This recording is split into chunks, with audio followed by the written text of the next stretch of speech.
போக வேண்டாம் என்று எவ்வளவோ எடுத்துக் கூறினார். பணம் இல்லை என்றால் எந்த பந்தமும் நமக்கு பயன் தராது என்றுதான் தாலி கட்டிய கணவன் கூறிய பேச்சை மீறி காட்டு வழியாக வரும்போது தன் தமையனை காண்கிறாள் நல்லதங்காள்.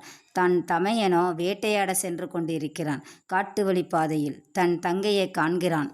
வாங்க என் மருமக்களை என்று இரு கைகளால் அரவணைத்து, உன் மதினி வீட்டில் இருக்கிறாள், சென்று போய் பிள்ளைங்களுக்கு பசியாச்சு, நான் வேட்டையை முடித்து தம் அரண்மனைக்கு வருகிறேன் என்று வழி அனுப்பி வைக்கிறான். தன் அன்பு தங்கையை அப்போது யானை வரும் பின்னே மணி யோசை வரும் முன்னே என்ற பழமொழிக்கு ஏற்ப நீலி அலங்காரி மதனிக்கு ஒரு ஒற்றன் தகவல் தெரிவிக்க அவளோ இரும்பு கதவை ஈரமண்ணால் கொண்டு அடைக்கிறாள். அவள் கூறு அறியா நல்லதங்காள் மதனிய மதனியே என்று அபயக்குரல் எழுப்பி அழைக்கிறாள்.